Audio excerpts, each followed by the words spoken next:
Hi everyone and welcome to another RC Plane Guy video.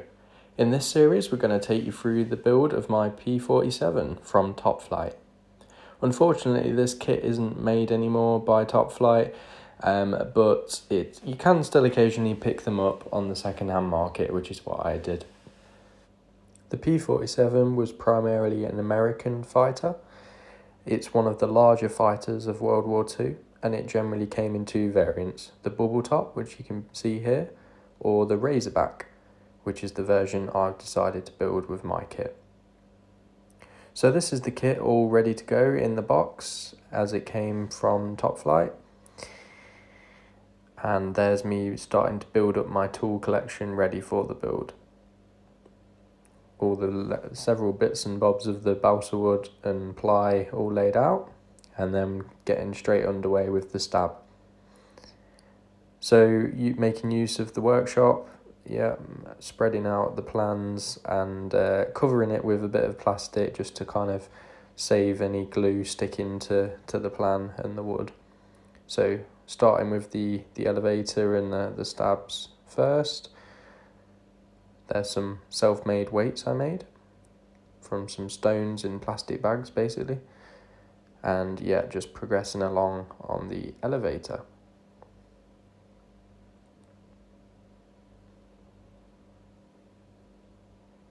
So now starting to prepare the hinges. So putting some blocks in there for strengthening, making sure everything's all lined up good. For hinge blocks, I use G10 board so that they're nice and strong, and then cut them out and drilled the holes to shape. Then glued them in place on the stab and lined everything up.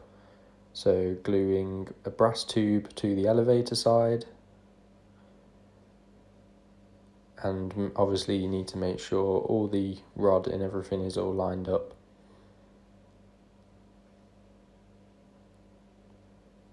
So shaping now the end of the tips of the stab and the elevators, and making sure everything's all glued in place with the brass rod. You really want this to be as straight and as true as possible to allow kind of free movement of the hinge rod when it passes through. So it took a lot of work to check again on this.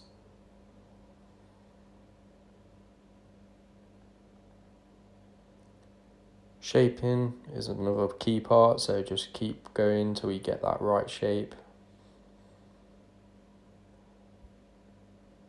And now the tips as well. There's a few adjustments I made to this kit, so for example the shaped tips on the end there are a little bit more scale-like. And of course you always create lots of dust with all the sanding. Moving more onto the rudder and the fin. Again, making use of those self-made weight bags, basically just stones in a plastic bag taped together.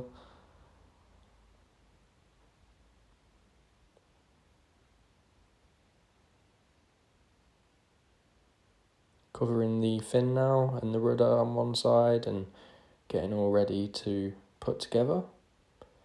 Similar process as the elevators and stab, again hinging the rudder, making sure it's all lined up, using the G10 board for hinge blocks and passing the rod through. If you haven't already, take a look at my other video on my channel. So I have a recent video I've posted based on hinging on my Dakota, which is a similar process. But yeah, stay tuned for part 2. And that brings us to the end of this video. Don't forget to subscribe to my YouTube channel to keep up to date on all the latest videos. And if YouTube isn't just enough, follow the link tree in my profile to find and follow all my other social media platforms. Thanks and bye for now.